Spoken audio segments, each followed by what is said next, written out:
Hello students, I hope you all are fine. I am Sudhanshu from team Ashish Tiwari. आप सभी का welcome back करता हूं इस वीडियो में। हर बार की तरह इस बार भी हमारी टीम ने आपके लिए 10 most important question with answer ready किए हैं जो हर बार आपके एग्जाम में आते हैं। तो आप सभी वीडियो को पूरी वॉच करना, एक भी क्वेश्चन स्किप नहीं करना है। क्या पता जो क्वेश्चन आप स्किप करो वही आपके एग्जाम में आ जाए, तो आपको वीडियो को पूरी वॉच करना है। एंड अगर आप हमारे चैनल पर फर्स्ट टाइम विजिट कर रहे हो तो चैनल को जरूर सब्सक्राइब कर लीजिएगा, जिससे आने वाले और चैप्टर्स की वीडियो की नोटिफिकेशन आपको टाइम पर मिले।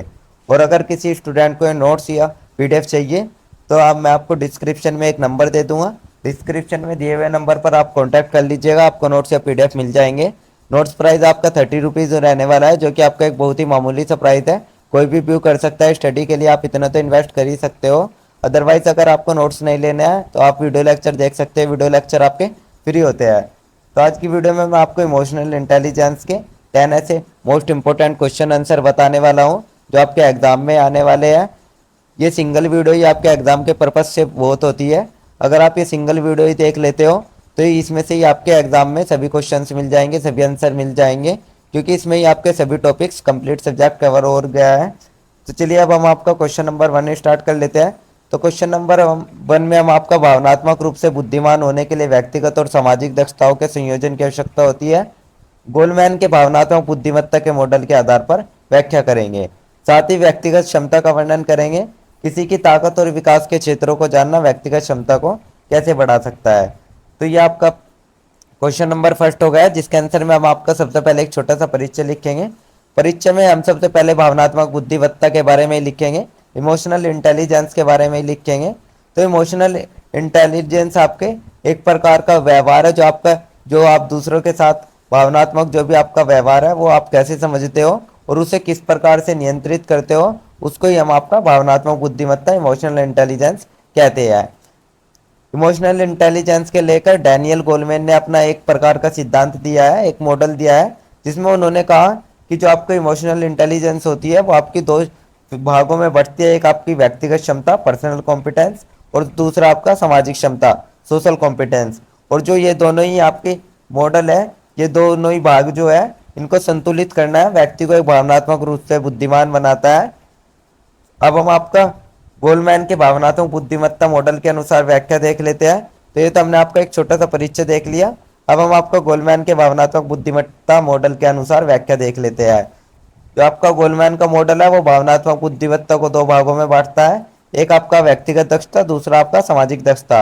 व्यक्तिगत दक्षता वह व्यक्ति की वह क्षमता होती है जिसमें वह अपनी भावनाओं को पहचानता है और उन्हें समझता और उनका प्रबंधन करता है। तो व्यक्तिगत दक्षता में व्यक्ति अपनी भावनाओं को पहचानता है और उनको ही समझता है और उनका ही प्रबंधन करता है। जबकि सामाजिक दक्षता में व्यक्ति दूसरों के साथ संबंध बनाने, उनकी संभावनाओं को समझने, भावनाओं को समझने और प्रभावी ढंग से संवाद करने की क्षमता है।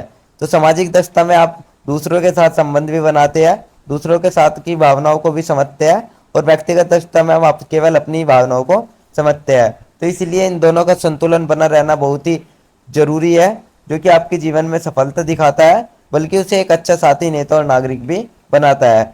अब हम आपका व्यक्तिगत क्षमता का वर्णन देख लेते हैं। जो आपका व्यक्तिगत क्षमता है वो आपको स्वयं को समझने और नियंत्रित करने से है। इसको आपको 3 मुख्य भागों में विभाजित किया गया है, जिसमें आपका सबसे पहला स्व जागरूकता, जो कहता है कि अपनी भावनाओं को पहचानना, ये पता करना कि किसी स्थिति में क्या महसूस कर रहे हैं और क्यों महसूस कर रहे हैं। यह आत्म समझ का पहला और सबसे जरूरी कदम होता है। अर्थात सबसे पहले खुद को ही पहचानना कि हम किस स्थिति में कैसा महसूस करेंगे और क्यों महसूस करेंगे और उस पर हमें किस प्रकार से कंट्रोल करना है। सेकंड आपका स्व प्रबंधन, इसमें आपको जो भी हम भावनाओं के साथ जो भी हम सोच रहे हैं, जो भी हमने समझा है, उसको हम कैसे नियंत्रित रख सके। अर्थात तो हमारा जो गुस्सा है, उसका तनाव है, उसको हम कैसे कंट्रोल कर सके ताकि हमारे शरीर पर कोई भी नकारात्मक प्रभाव ना पड़े। उससे व्यक्ति अनुशासित और शांत भी बनता है। थर्ड आपका प्रेरणा, जो कि आपकी एक प्रकार की आंतरिक ऊर्जा होती है, जो व्यक्ति को अपने लक्ष्य में कोई और निरंतर काम करने के लिए प्रेरित करती है। इसमें आशावाद, प्रतिबद्धता और आत्मविश्वास शामिल होता है। उदाहरण के लिए आप देख सकते हो, जैसे कि आप कभी कोई मोटिवेशनल वीडियो देखते हो, तो जिस टाइम पे आप मोटिवेशनल वीडियो देखते हो तो उस टाइम पे आपके अंदर एक अलग ही मोटिवेशन होता है कि आपको ये चीज़ करनी होती है। तो उसको ही हमने प्रेरणा मोटिवेशन कहा है। अब हम आपका किसी की ताकत और विकास के क्षेत्रों को जानना व्यक्तिगत क्षमता को कैसे बढ़ा सकता है उसको देख लेते हैं। जो कोई भी व्यक्ति होता है वो अपनी ताकतों और कमजोरियों को पहचान लेता है तो उससे की व्यक्तिगत दक्षता स्वतः ही बढ़ने लगती है।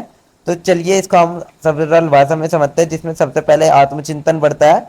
जब हम अपनी खूबियों को या अपनी कमजोरियों को पहचानने लगते हैं तो हमें अपने पे कॉन्फिडेंस बढ़ जाता है कि हम किस जगह पर गलत हो सकते हैं और किस जगह पर हम सही हो सकते हैं, और हमें अपने व्यवहार में क्या आगे बढ़ाना चाहिए और क्या हमें पीछे खींच रहा है तो हमें उसको क्या ही छोड़ना चाहिए। सेकंड आपका आता है बेहतर निर्णय लेने में मदद मिलती है। जो हमारी ये क्षमता है अगर ये विकसित हो जाती है तो हम अपना बेस्ट से बेस्ट निर्णय ले सकते हैं ताकि हमारा जीवन संतुलित रहे। फिर आपका थर्ड आता है कमजोरियों पर काम करने पर मौका मिलता है। जो भी हमारी कमजोरियां होती है, जो भी हमारे अंदर कमियां होती है, उन पर हम पहले उनका देख लेते हैं हमारे अंदर क्या ही कमियां है। उसके बाद हम अपनी कमजोरियों पर काम करते हैं, उनमें सुधार करते हैं। उनमें जिस तरीके से भी जितने भी सुधार हो सकते हैं उन पर हम करते हैं। जैसे कि हमें गुस्सा आता है तो हम अपने गुस्से को रोक नहीं पाते तो उसको काबू करने के लिए हम ध्यान, योग या किसी विशेषज्ञ की मदद ले सकते हैं। फिर फोर्थ आपका आता है आत्मविश्वास और प्रेरणा बढ़ती है। इससे हमें हमारी ताकत भी पता चलेगी कि हम कितने हद तक हमारा कॉन्फिडेंस है और कितनी हद तक हमारे अंदर मोटिवेशन है। तो इससे हमारा आत्मविश्वास भी बढ़ता है और साथ ही हम प्रेरित भी महसूस करते हैं। फिफ्थ आपका आता है तनाव और संघर्ष को बेहतर तरीके से संभालना, जिसमें व्यक्ति अपने व्यवहार और भावनाओं को पहचानता है, साथ ही वो जीवन की कठिनाइयों में भी संयम और समझदारी से काम लेता है। तो इतना सब लिखने के बाद हम आपका एक छोटा सा निष्कर्ष लिख देंगे। निष्कर्ष में हम लिखेंगे जो आप हमारी भावनात्मक बुद्धिमत्ता है वो हर इंसान को सीखनी चाहिए। और डैनियल गोलमैन ने भावनात्मक बुद्धिमत्ता को दो भागों में विभाजित किया है, एक आपका व्यक्तिगत क्षमता और दूसरा आपका सामाजिक क्षमता।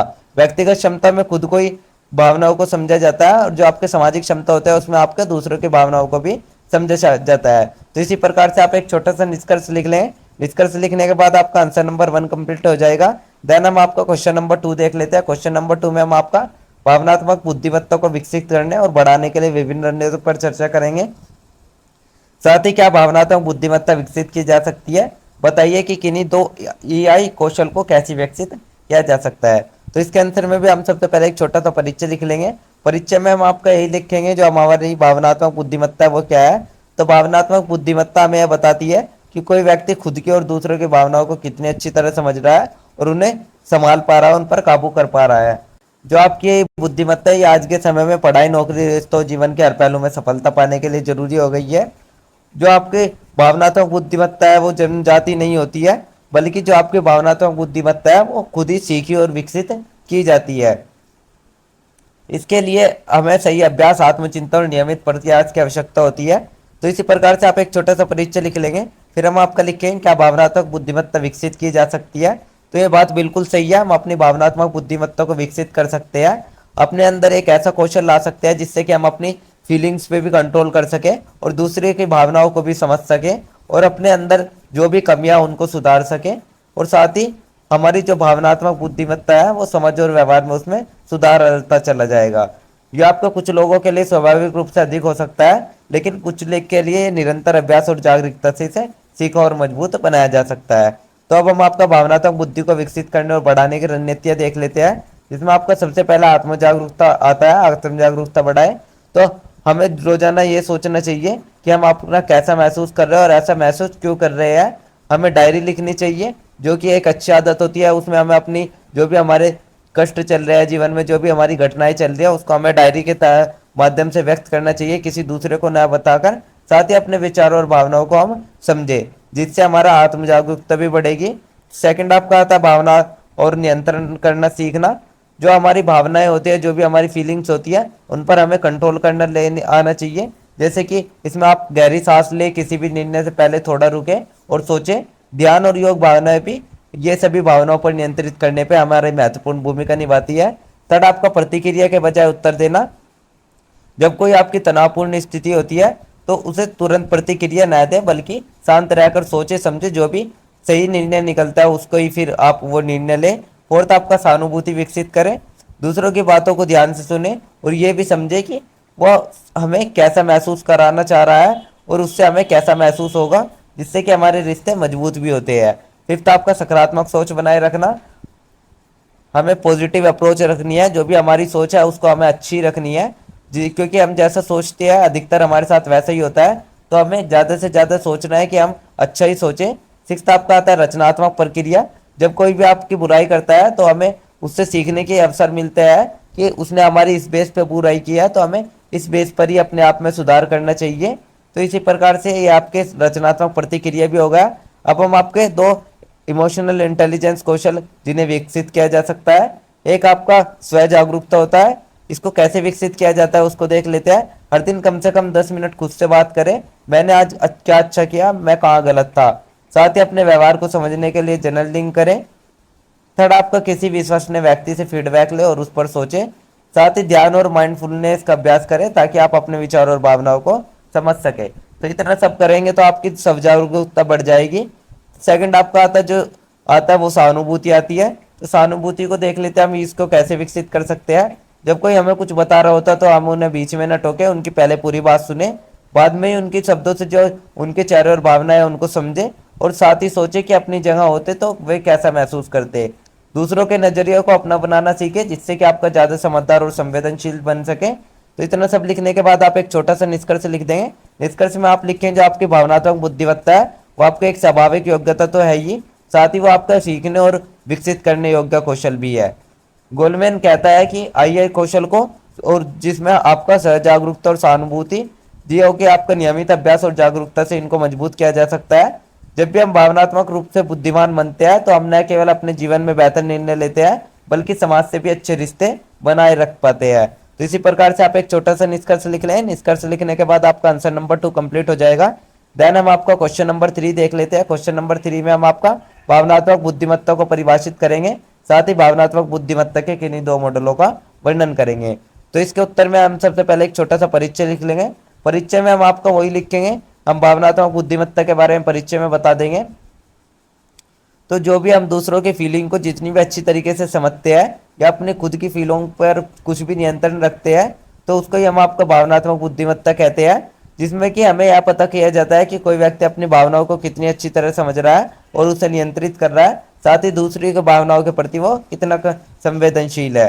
तो जो आपकी भावनात्मक बुद्धिमत्ता होती है वो व्यक्तिगत जीवन को तो प्रभावित करती है, साथ में वो आपका समाज में भी अच्छे संबंध बनाए रखते हैं। इसमें आपके दो प्रसिद्ध मॉडल है, एक आपका सालोवे का मेयर का मॉडल, सालोवे और मेयर का मॉडल, और दूसरा आपका डैनियल गोलमैन का मॉडल। तो सबसे पहले हम आपका भावनात्मक बुद्धिमत्ता की परिभाषा लिख लेते हैं। जो भावनात्मक बुद्धिमत्ता है वो आपकी एक प्रकार की व्यक्ति की क्षमता है जिसमें व्यक्ति अपने और दूसरों की भावनाओं को पहचानता है, समझता है, नियंत्रित करता है और प्रभावी ढंग से उपयोग करता है। तो आप एक तरीके से ये भी कह सकते हैं जो आपकी भावनात्मक बुद्धिमत्ता है वो आपकी एक प्रकार की दिल की समझ है, जिससे हमें दूसरों के भावों का पता चलता है और अपने भावों का भी पता चलता है कि हम ऐसे क्यों सोच रहे हैं और खुद पर नियंत्रित कर पाते हैं और साथ ही दूसरों के भावों को भी समझ पाते हैं। अब हम आपका दो मॉडल देख लेते हैं, जिसमें आपका सबसे पहले सालोवे और मेयर का मॉडल आता है जो कि आपका 1990 में पेश किया गया था और इसे आपका भावनात्मक बुद्धिमत्ता का वैज्ञानिक आधार भी माना जाता है, क्योंकि इसमें वो जो भावनात्मक बुद्धिमत्ता है उसको 4 क्षमताओं में विभाजित किया गया है। जिसमें आपका सबसे पहले भावनाओं की पहचान आती है जो कि हमें बताती है कि हम अपने और दूसरों के चेहरे, भाव, आवाज और व्यवहार से उनकी भावनाओं को पहचान सके। सेकंड, भावनाओं का उपयोग जो कि हमें बताती है कि हम अपनी सोच और निर्णय लेने की क्षमता को बेहतर बनाने के लिए भावनाओं का सही ढंग से उपयोग करें।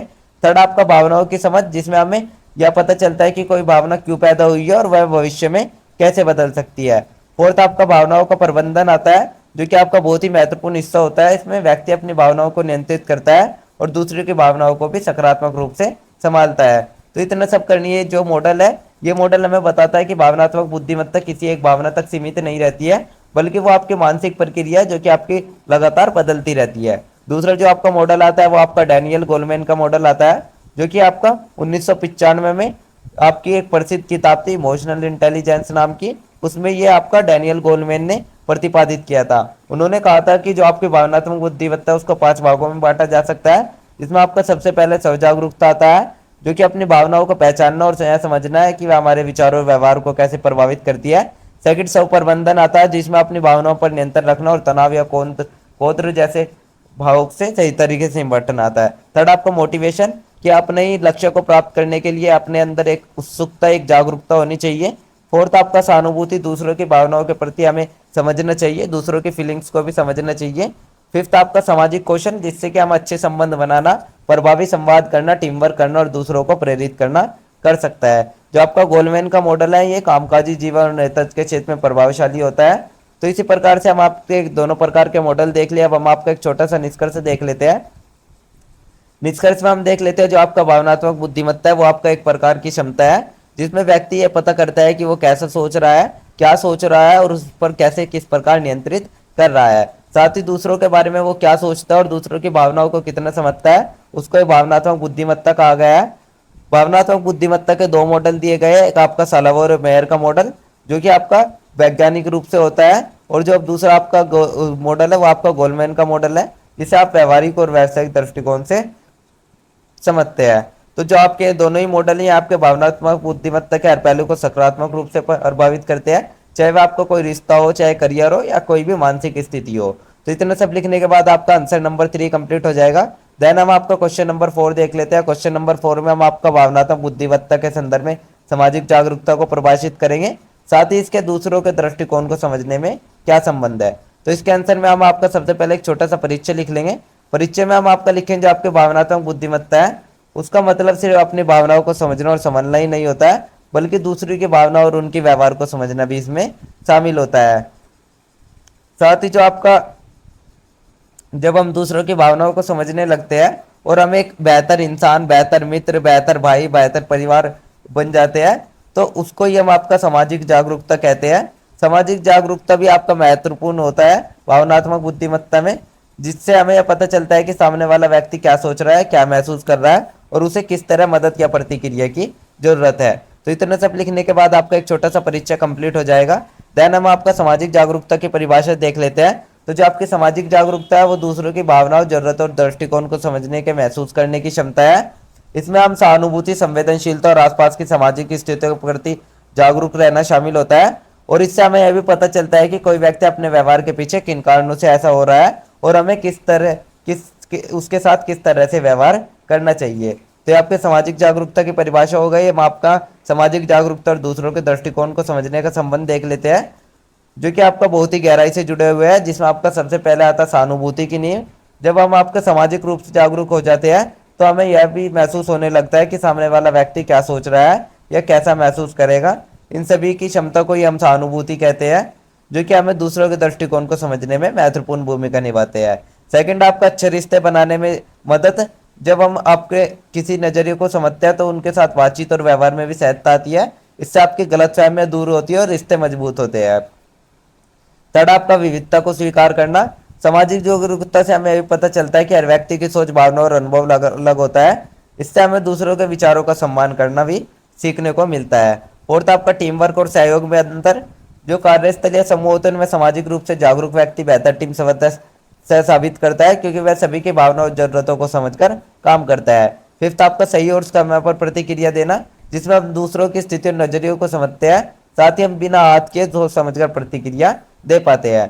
तो अब हम इसको एक उदाहरण के रूप में देख लेते हैं। मान लीजिए आपका कोई सहपाठी है, आपका कोई दोस्त है, वो अचानक से चुप और उदास हो जाता है। अगर आप सामाजिक रूप से जागरूक है तो आप सिर्फ उनके शब्दों पर ही ध्यान नहीं देंगे, बल्कि जो उसके हाव भाव है या उसके चेहरे के भाव है उसको भी समझेंगे। हो सकता है वो आपका किसी परेशानी में हो, तो आप ऐसे में उसके पास जाएंगे और उसकी चिंता पूछेंगे, उसकी परेशानी दूर करने का, उसको मोटिवेट करने का काम करोगे। तो ये आपका भावनात्मक बुद्धिमत्ता का एक व्यवहारिक उदाहरण है। तो इसी प्रकार से हम आपका एक छोटा सा निष्कर्ष देख लेते हैं। निष्कर्ष में हम आपका देखेंगे, जो आपका सामाजिक जागरूकता है वो आपका भावनात्मक बुद्धिमत्ता का ही एक महत्वपूर्ण अंग है, जिसमें हम दूसरों के मन और भावनाओं की गहराई तक पहुंचने में मदद करता है। और जो आपका दूसरों का दृष्टिकोण है उससे हमें समझना तभी संभव है जब हम संवेदनशील, खुले विचारों वाले और भावनात्मक रूप से समझदार हो। इसलिए हम कहते हैं कि जो भावनात्मक रूप से बुद्धिमान व्यक्ति होगा वही सामाजिक जागरूकता को विकसित कर पाएगा। तो इतना सब लिखने के बाद आपका एक छोटा सा निष्कर्ष कंप्लीट हो जाएगा। देन आपका आंसर नंबर 4 भी कंप्लीट हो जाएगा। अब हम आपका क्वेश्चन नंबर 5 देख लेते हैं, जिसमें हम आपका प्रभावी संचार के उन पहलुओं का वर्णन करेंगे जो कि एक संबंध को पोषित करने के लिए आवश्यक है। तो इसके आंसर में हम आपका सबसे पहले एक छोटा सा परिचय लिख लेंगे। परिचय में हम लिखे हैं कि जो हमारा जीवन है वो आपका कई तरह के संबंधों से जुड़ा हुआ है, जैसे कि माता पिता, भाई बहन, दोस्त, सहकर्मी या जीवन साथी। तो इन संबंध को हम अपना कैसे मजबूत बना सके, तो उनका सबसे महत्वपूर्ण तरीका आपका प्रभावी संचार ही है, क्योंकि जितना अच्छा आप दोनों के बीच में कम्युनिकेशन होगा उतनी आपकी गलतफहमियां दूर होगी और रिश्ते मजबूत रहेंगे, विश्वास भी बढ़ेगा। तो इसी प्रकार से आप एक छोटा सा परिचय लिख लेंगे। देन हम आपका सक्रिय श्रवण देख लेते हैं। केवल आपका बोलना ही नहीं बल्कि सामने वाले की बात को समझना भी जरूरी होता है, बल्कि उसे बिना टोके सुनना। आप पहले उसकी सुन लीजिएगा, उसके बाद उसको बता दीजिएगा आपने ये चीज गलत बोली है या फिर सही बोली है, बट आपको उसको सुननी चाहिए, जिससे कि आपके कोई भी व्यक्ति के बीच साझेदारी बढ़ सके। सेकंड आपका ईमानदारी और स्पष्टता। जो आपके विचार या आपकी जो भावना है वो साफ होनी चाहिए। आपके अंदर एक लॉयल्टी होनी चाहिए, आप उससे कोई भी झूठ ना बोले ताकि आपका विश्वास बना रहे। थर्ड आपका आता सहानुभूति।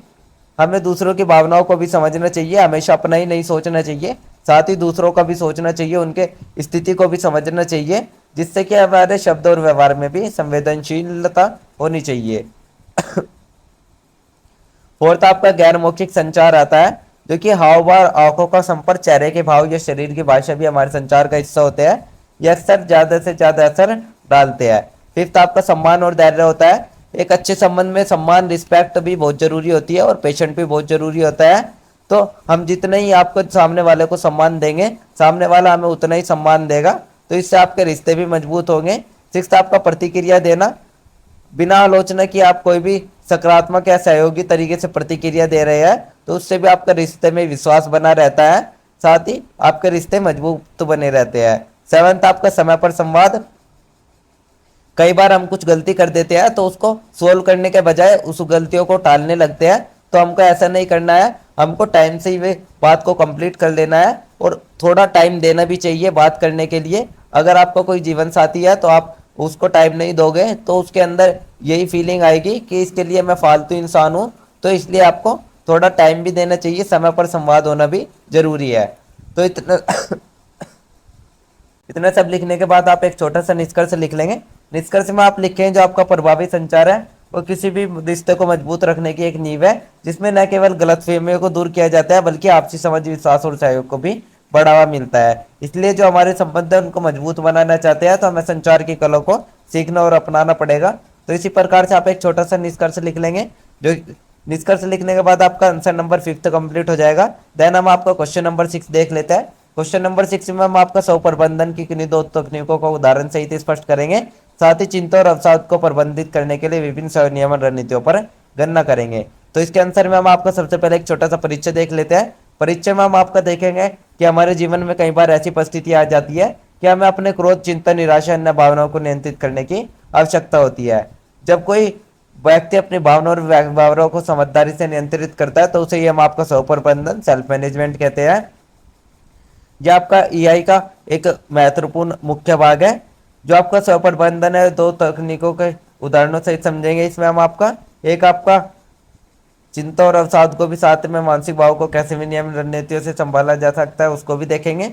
तो सबसे पहला आपका भाग 1 देख लेते हैं। जो आपके स्व प्रबंधन की 2 तकनीकें हैं उनको देख लेते हैं उदाहरण सहित, जिसमें आपका सबसे पहला आता है गहरी सांस लेने की जब भी हम आपके किसी चीज को लेकर परेशान रहते हैं, तनाव में रहते हैं, गुस्से में रहते हैं, तो जो हमारी सांसें हैं वो बढ़ने लगती है, हमारी सांसें तेज होने लगती है, साथ ही जो हमारे दिल की धड़कनें हैं वो बढ़ने लगती है।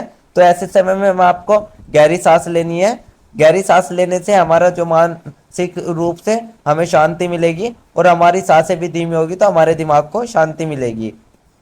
सेकंड आपका सकारात्मक आत्मवार्ता आता है, जो कि एक स्वप्रबंधन का असरदार तरीका होता है जिसमें खुद से सकारात्मक बातें करना आता है। जब हम आपको खुद को नकारात्मक बातें कहते हैं तो हमारे आत्मविश्वास और बल दोनों कमजोर होते हैं, जबकि जब हम सकारात्मक कहते हैं तो हम खुद को प्रेरित और मजबूत महसूस करते हैं। अब हम आपका चिंता और अवसाद को प्रबंधित करने की रणनीतियां देख लेते हैं। जो चिंता और अवसाद है वे मानसिक स्वास्थ्य से जुड़ी गंभीर समस्या है, जो कि किसी ऊर्जा, उत्साह और जीवन के प्रति सोच को प्रभावित कर सकती है, लेकिन अच्छी सेव नियम रणनीतियां अपनाकर इसे नियंत्रित किया जा सकता है। इसमें आपका सबसे पहला नियमित दिनचर्या बनाना होता है। तो आप जितने बिजी रहोगे आपका फालतू की चीजों से उतना ध्यान हटेगा। आप अपनी एक सुनियोजित दिनचर्या बना लीजिएगा और डेली उसको ही फॉलो करिएगा, ताकि आपकी जो अनियमित जीवन शैली से अवस्था और तनाव है वो हट सके। सेकंड आपका शारीरिक व्यायाम और योग, जो कि आपके मानसिक तनाव में भी और आपके हर तरीके से चिंता दूर करने में भी बहुत ही महत्वपूर्ण भूमिका निभाता है।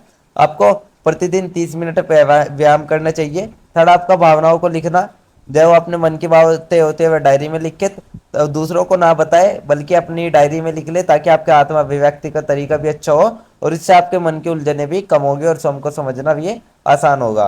फोर्थ आपका देख लेते हैं सोशल कनेक्शन बनाए रखना। अकेलापन चिंता और अवसाद को बढ़ाता है, तो आप भरोसेमंद लोगों से बातचीत करें और मानसिक बोझ को हल्का करें। फिफ्थ आपका डिजिटल डिटॉक्स होता है, जो कि आपका बहुत अधिक सोशल मीडिया का प्रयोग हमें दूसरों से तुलना करने और खुद को कमतर समझने की ओर ले जाता है। इससे हमारी मानसिक थकान बढ़ती है। सिक्स्थ आपका विशेषज्ञ की सहायता लेना होता है। अगर आप चिंता या अवसाद में आप गंभीर रूप से ले चुके हैं तो उसमें आपका मानसिक स्वास्थ्य विशेषज्ञ से सलाह लेनी चाहिए, उसमें आपको कोई भी संकोच नहीं करना चाहिए। तो इसी प्रकार से आप अपना आंसर लिख लेंगे। देन हम आपका एक छोटा सा निष्कर्ष लिख लेंगे। निष्कर्ष में आप लिखें जो आपका स्वप्रबंधन है वो आप हमारी व्यक्तिगत भावनाओं को तो नियंत्रित करता ही है, साथ वो हमें एक सकारात्मक और संतुलित जीवन जीने की दिशा भी देता है। चिंता और अवसाद जैसी जो समस्याएं हैं उनका समाधान छिपे रहने में नहीं है, बल्कि उन्हें समझने और उन्हें सही ढंग से सामना करने में ही है। तो इसी प्रकार से आप एक छोटा सा निष्कर्ष लिख लें। निष्कर्ष लिखने के बाद आप क्वेश्चन नंबर 7 लिखेंगे। क्वेश्चन नंबर 7 में आप लिखेंगे संघर्ष प्रबंधन में भावनात्मक बुद्धिमत्ता की भूमिका पर चर्चा करेंगे। इसके आंसर में हम आपका सबसे पहले एक छोटा सा परिचय लिख लेंगे। परिचय में हम लिखेंगे कि आपका जो संघर्ष है वो जीवन का एक महत्वपूर्ण अंग है। चाहे आप व्यक्तिगत जीवन में या पेशेवर जीवन में आपको संघर्ष करना ही पड़ेगा। संघर्ष के दौरान जब दो लोग या समूह किसी मुद्दे पर असहमत होते हैं तो वे अलग अलग दृष्टिकोण और भावनाओं का आदान प्रदान करते हैं। जो आपकी भावनात्मक बुद्धिमत्ता है वो आपकी एक महत्वपूर्ण भूमिका निभाती है, जहां अपने और दूसरों की भावनाओं को समझने, पहचानने और नियंत्रित करने की क्षमता यह होती है। संघर्ष में हमारी भावना और दूसरों की भावनाओं को समझना और सही तरीके से प्रतिक्रिया देना संघर्ष को प्रभावी तरीके से हल करने में मदद करती है। तो इसी प्रकार से आप एक छोटा सा परिचय लिख ले। परिचय लिखने के बाद आप लिखेंगे संघर्ष प्रबंधन में भावनात्मक बुद्धिमत्ता के तत्व, जो कि 5 तत्व है। एक आत्म जागरूकता, आत्मनियंत्रण, सामाजिक जागरूकता, सहानुभूति और संबंध प्रबंधन।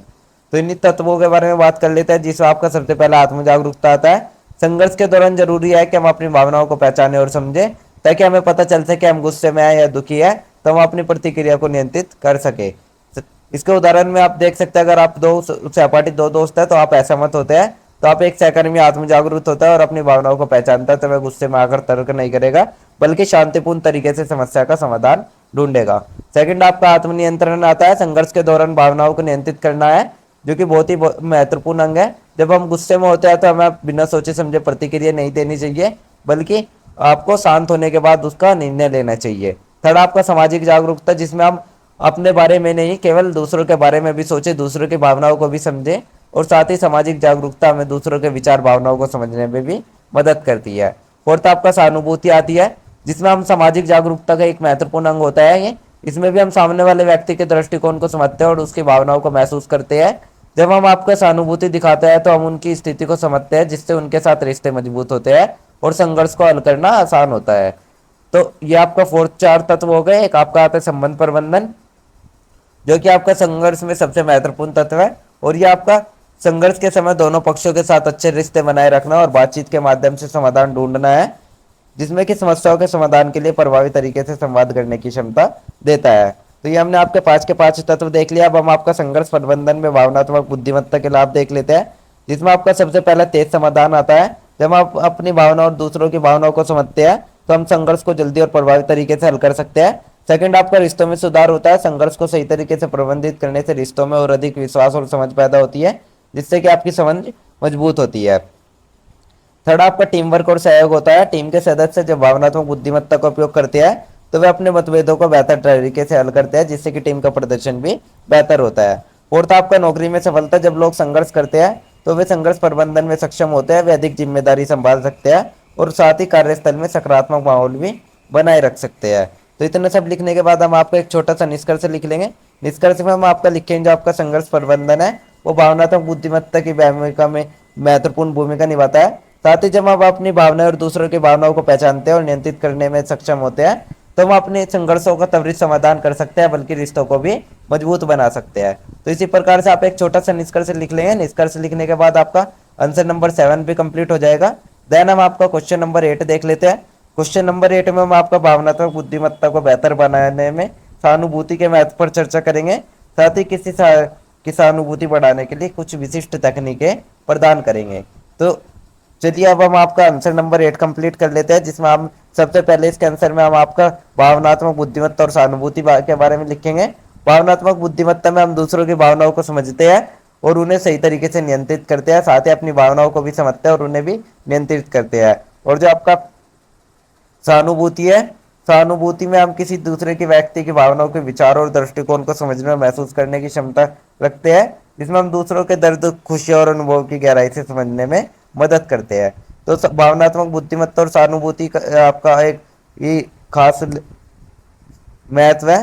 तो हम आपका सहानुभूति का महत्व देख लेते हैं। सहानुभूति के बिना हम दूसरों के साथ अच्छे संबंध नहीं बना सकते। जब हम दूसरों की भावनाओं को समझने की कोशिश करते हैं तो हम उनकी स्थिति को खुद को रखकर उनके दृष्टिकोण को पहचान पाते हैं। तो यही आपके एक प्रकार की भावनात्मक कनेक्शन होती है जो दो लोगों के बीच एक मजबूत और सकारात्मक संबंध स्थापित करती है। अब हम आपका सहानुभूति को बढ़ाने के लिए विशिष्ट तकनीकें देख लेते हैं, जिसमें आपका सबसे पहला सुनना और ध्यान से सुनना आता है। सबसे पहली और महत्वपूर्ण बात यही होती है कि किसी भी व्यक्ति से बात करते समय हमें पूरी तरह से उनका ध्यानपूर्वक सुनना चाहिए। केवल हमें बातों में ही नहीं बल्कि उनकी आवाज़, भावना और शरीर को भी, भाषा को भी समझना चाहिए। जब हम किसी के बिना किसी बाधा के बात करते हैं तो वैसे महसूस करते हैं कि उनकी बातों को कद्र की जा रही है। सेकंड, आपका दूसरों के दृष्टिकोण को समझना। जब हम अपने नजरिए से निकल जाते हैं तो दूसरों के दृष्टिकोण को भी समझने लगते हैं, तो दूसरा व्यक्ति भी अच्छा समझता है। थर्ड, आपका भावनाओं की पहचान करना। सहानुभूति का एक महत्वपूर्ण पहलू है। हम न केवल अपने बल्कि दूसरों की भावनाओं को भी पहचाने, जिससे कि हम किसी की आंखों में सैडनेस या खुशी को महसूस करते हैं तो हमें समझना चाहिए कि वह क्या महसूस कर रहा है। फोर्थ, आपका आता है दूसरों के प्रति संवेदनशील होना, जो कि दूसरों के प्रति संवेदनशील होना और उनके अनुभव की कदर करना आता है। कभी कभी हम अपने व्यक्तिगत अनुभव राय को एक तरफ रखकर दूसरों के अनुभव को समझने की कोशिश करनी चाहिए।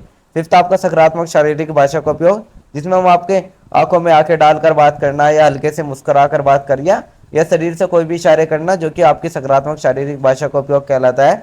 सिक्स्थ, आपका भावनाओं को स्वीकार करना और प्रतिक्रिया देना। साथ ही हमें अपनी भावनाओं के साथ साथ दूसरों की भावनाओं को समझकर और उसके बारे में ही फिर प्रतिक्रिया देना, तो उससे जो दुखी व्यक्ति है उसको थोड़ी खुशी प्राप्त होगी। सेवंथ, आपका सहानुभूति के अभ्यास के लिए समय निकालना।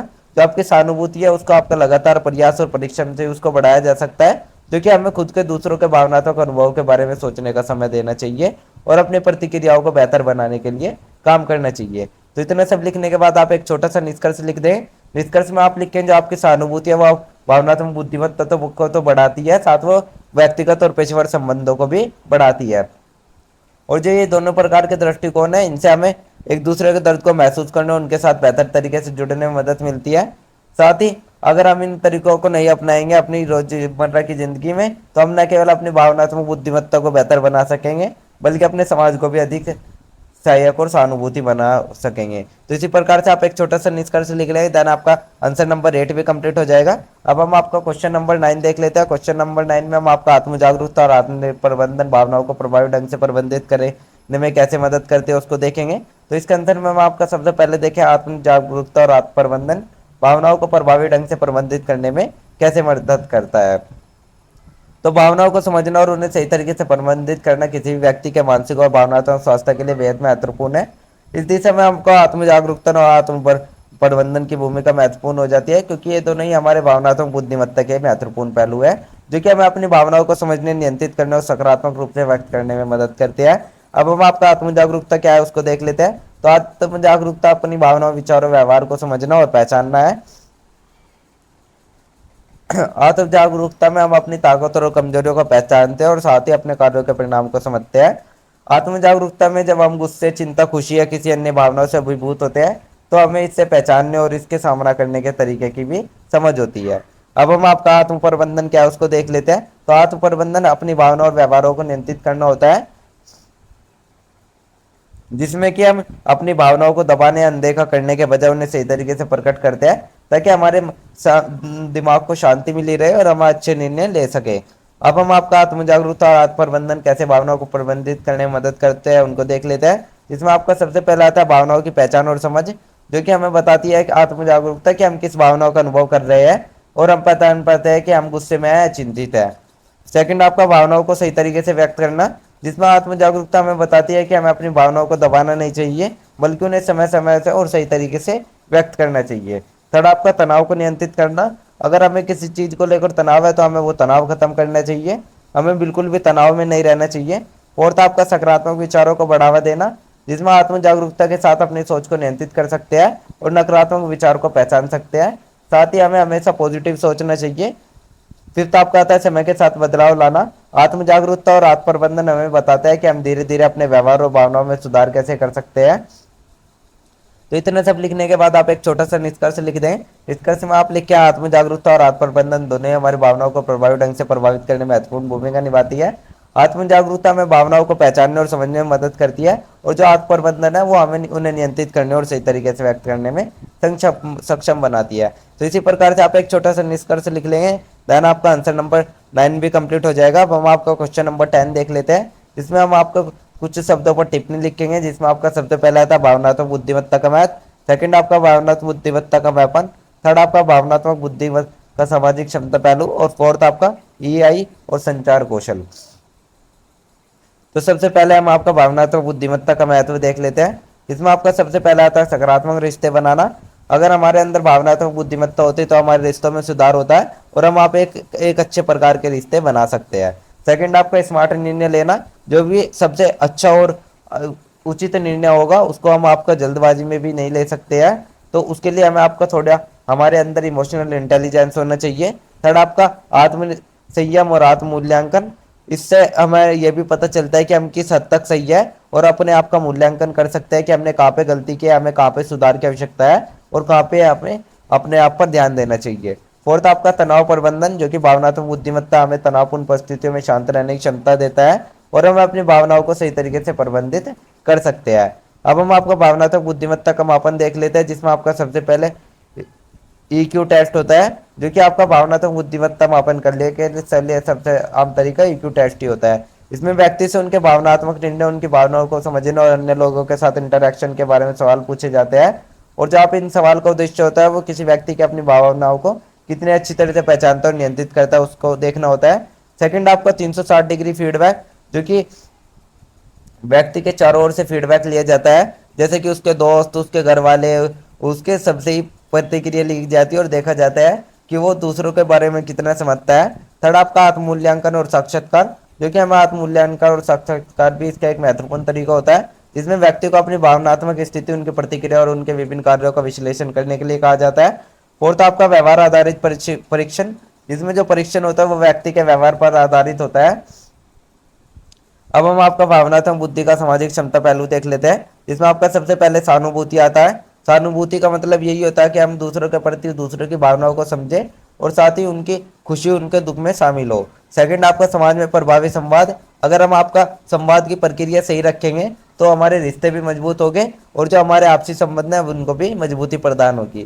थर्ड आपका समूह और टीम वर्क में सहयोग, जितने भी हम आपके समूह या टीम पूरी टीम की भावनाओं को समझेंगे तो वही आपका एक बेस्ट टीम लीडर कहलाता है। फोर्थ आपका सामाजिक विवादों का समाधान, कुछ भावनात्मक बुद्धिमत्ता वाले व्यक्ति समाज में उत्पन्न विवादों को शांति और साझेदारी से सुलझाने में सक्षम होते हैं। वे दूसरों की भावनाओं का आदर करते हुए सही निर्णय लेते हैं और विवादों को न बढ़ने देते हैं। अब हम आपका एआई और संचार कौशल देख लेते हैं। तो ये दोनों एक दूसरे को कैसे समर्थन कर लेते हैं उनको देख लेते हैं। इसमें आपका सबसे पहले सुनने की क्षमता आती है। जब हम किसी से बात कर रहे होते हैं तो सिर्फ सुनना ही नहीं होता बल्कि उनकी भावनाओं को समझना भी होता है। सेकंड आपका सकारात्मक शारीरिक भाषा का उपयोग, जैसे कि आपका हल्का सा मुस्कुराना या आंखों में आंख डाल के बात करना, तो ये आपको कोई भी संकेत दे सकता है शारीरिक, जो कि आपका सकारात्मक शारीरिक भाषा का उपयोग आता है। थर्ड आपका भावनाओं का सही तरीके से व्यक्त करना, जो हमारी भावनात्मक बुद्धिमत्ता है वो कितनी मजबूत होगी उससे हमें पता चलेगा कि जो हम अपनी भावना है वो कितनी अच्छे से एक्सप्लेन कर पा रहे हैं। फोर्थ आपका सकारात्मक प्रतिक्रिया देना आता है, जिसमें भावनात्मक बुद्धिमत्ता में बताते हैं कि हमें सकारात्मक प्रतिक्रिया देनी चाहिए, जो कि हम दूसरे व्यक्ति के भावना और विचारों का सम्मान करते हैं। तो इतना सब लिखने के बाद हम आपका एक छोटा सा निष्कर्ष लिख लेंगे। निष्कर्ष में हम लिखेंगे जो आपका भावनात्मक बुद्धिमत्ता का महत्व है वो हर व्यक्ति के जीवन में अत्यधिक है, और जो आपका रिश्ते, सामाजिक अनुबंध और कार्य जीवन है उनमें भी ये सकारात्मक प्रकाश प्रभाव डालती है। साथ ही जो इसके विभिन्न पहलू है, सहानुभूति, तनाव प्रबंधन, आत्म प्रबंधन, ये हमें बेहतर निर्णय लेने और सामंजस्य स्थापित करने में मदद करते हैं। साथ ही ये और संचार कौशल का आपसी संबंध भी हमें बताता है कि प्रभावी ढंग से संवाद कर सके और दूसरों के साथ संबंधों को बेहतर बना सके। तो इसी प्रकार से आप एक छोटा सा निष्कर्ष लिख लेंगे, देन आपका आंसर नंबर 10 भी कंप्लीट हो जाता है। तो ये मैंने आपको 10 ऐसे मोस्ट इंपॉर्टेंट क्वेश्चन आंसर बता दिए जो कि आपके आंसर एग्जाम में आएंगे ही आएंगे। अगर किसी स्टूडेंट को नोट्स या पीडीएफ चाहिए होंगे तो आप डिस्क्रिप्शन में दिए हुए नंबर पर कॉन्टैक्ट कर लीजिएगा, आपको पीडीएफ या नोट्स मिल जाएंगे। नोट्स प्राइस आपको ओनली 30 रुपीज़ रहने वाला है, जो कि आपका बहुत ही मामूली सा प्राइस है, कोई भी व्यू कर सकता है। स्टूडेंट आप अपनी स्टडी के लिए इतना तो इन्वेस्ट कर ही सकते हो। अदरवाइज अगर आपको नोट्स नहीं लेने आए तो आप वीडियो लेक्चर देख सकते हो, वीडियो लेक्चर आपके फ्री ऑफ कॉस्ट होते हैं। मैं तो यही कहूँगा आप एक बार वीडियो लेक्चर देख लीजिएगा, देन आप नोट्स ले लीजिएगा, फिर आप नोट्स से रीड कर लीजिएगा। तो आप एक बार वीडियो लेक्चर देख लोगे, एक बार नोट्स से रीड कर लोगे तो आपके सभी टॉपिक्स क्लियर हो जाएंगे, देन आप अपने एग्जाम में अच्छा आंसर लिख सकोगे। तो ये सिंगल वीडियो ही आपके एग्जाम पर्पज से बहुत होती है, इसमें ही आपके सभी टॉपिक सभी सब्जेक्ट कंप्लीट कवर हो जाता है। तो अगर अभी की भी किसी स्टूडेंट को कोई डाउट हो कैरी हो तो आप हमारे कमेंट सेक्शन में इंस्टा पेज पर फॉलो करके पूछ सकते हो। एंड डेली अपडेट्स के लिए आप सभी हमारा व्हाट्सअप चैनल ज्वाइन कर लीजिए। Thanks for watching, thank you, have a good day.